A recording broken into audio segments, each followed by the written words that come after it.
Abrimos de novo mais um episódio da Escola Bíblica. Estamos com o livro de Gálatas, estamos a encerrar basicamente este livro.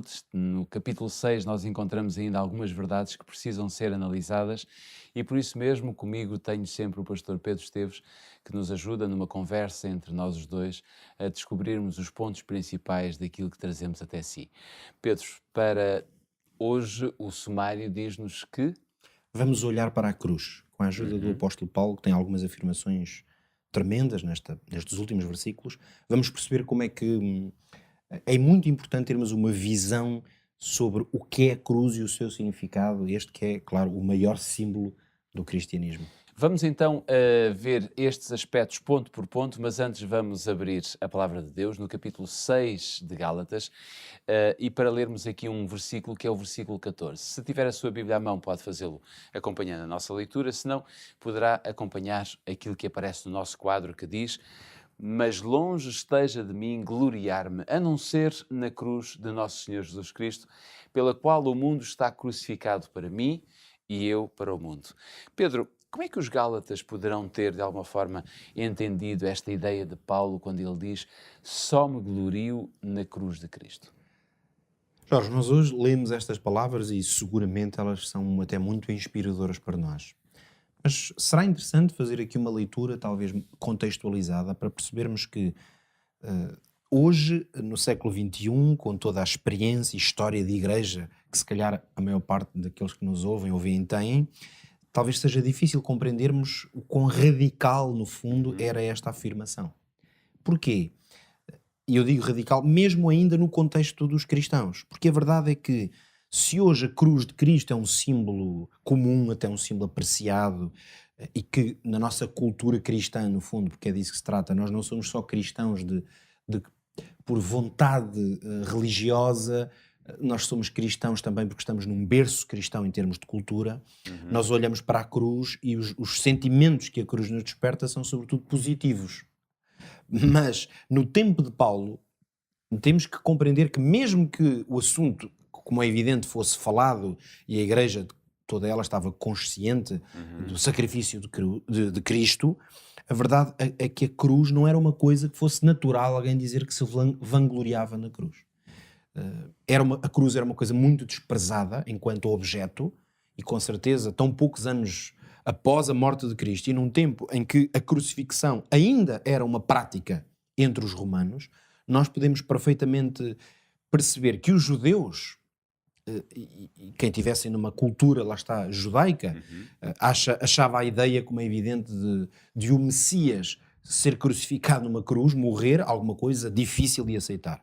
Por outro lado, os romanos viam a cruz como algo tão repulsivo, na prática era talvez das várias formas de condenação à morte aquela que era considerada mais baixa, ao ponto de nem os romanos podiam ser crucificados, Uhum. precisamente para que não estivessem num ponto, digamos, tão baixo, digamos assim.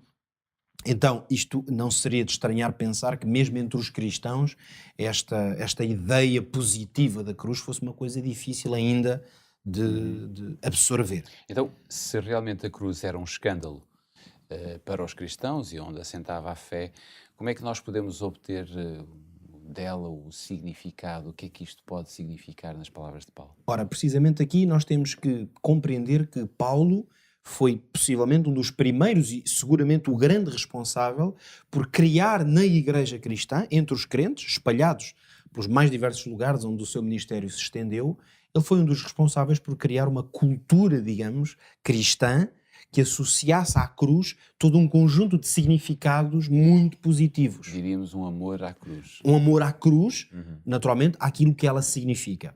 Vamos fazer aqui uma análise, por isso, de alguns versículos da Bíblia, Uhum. não apenas do apóstolo Paulo, mas sobretudo dele, para percebermos que a cruz, ela realmente foi explorada em diferentes dimensões. Por exemplo, na primeira carta aos Coríntios, o apóstolo vai dizer o seguinte: a palavra da cruz é loucura para os que perecem, mas para nós que somos salvos é o poder de Deus. Uhum. Aqui nós vemos claramente o apóstolo a fazer esta diferenciação entre loucura, lá está a ideia que eu estava a explorar há pouco, para qualquer pessoa que não tivesse uma consciência do papel da morte de Cristo e tivesse convertido a Jesus, a ideia de Deus vir à Terra e morrer só poderia ser uma loucura. Mas o apóstolo vai substituir na mente dos crentes a ideia de loucura, portanto a ideia natural, pela ideia de poder. Portanto, vemos o apóstolo tentar atribuir ou colar à imagem da cruz um conceito de há um grande poder. Naturalmente poder sobre a morte, porque a morte de Cristo e a sua ressurreição depois vai trazer poder sobre a morte, e o poder de até transformação na vida da pessoa. Portanto, cruz igual a poder. Depois, se avançarmos, vamos encontrar esta célebre afirmação do apóstolo aos Filipenses, quando ele diz que Cristo esvaziou-se a si mesmo e tomou a forma de servo, fazendo-se semelhante aos homens e, achado na forma de homem, humilhou-se a si mesmo, sendo obediente até à morte e morte de cruz. Então, neste caso, vemos a cruz a ser associada a mais dois conceitos, no fundo. Primeiro, o conceito de humildade, porque Deus teve que se humilhar em Cristo, e é bom notarmos que este é um dos versículos muito importantes para compreendermos que na pessoa de Cristo era Deus que se estava a humilhar, porque ele era Deus, teve que se esvaziar para aparecer na Terra numa outra forma. Portanto, foi o próprio Deus em Cristo que se humilhou. Mas ele vai usar também esta ideia de obediência. Então, Cristo na cruz é um ensino de obediência. No facto de ele ter sido obediente ao mandato que trouxe do céu.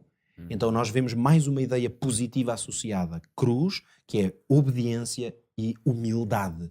E finalmente nós vamos ter o próprio Jesus a dizer, em seguida, Jesus disse aos seus discípulos: se alguém quiser vir comigo, renuncie-se a si mesmo, tome a sua cruz e siga-me. E aqui a cruz vai adotar esta ideia de renúncia, mas se quisermos de seguir a Cristo.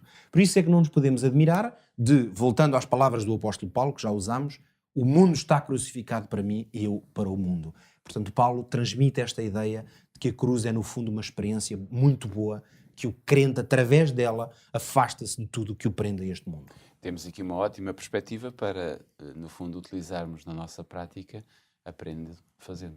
Por isso, talvez eu deixe uma pergunta para todos os que nos ouvem ou veem. O que é que a cruz fez por si no seu relacionamento com Deus? Que diferença é que pode hoje compreender que a cruz e o conhecimento da cruz fez na sua vida? Medite nisso, porque vai com certeza encontrar outras razões para além destas que hoje aqui vimos. Faça então este exercício, procure com Jesus encontrar essas soluções para a sua vida e tenha a cruz de Cristo como algo de muito importante. Foi por meio da cruz que você e eu e todos nós ganhamos a possibilidade de vida eterna. Ficam as despedidas destes dois seus amigos que ao longo deste tempo têm trazido à Escola Bíblica os ensinamentos que extraímos das Sagradas Escrituras. Ficam as despedidas. Nós voltamos então no nosso próximo episódio. Até lá.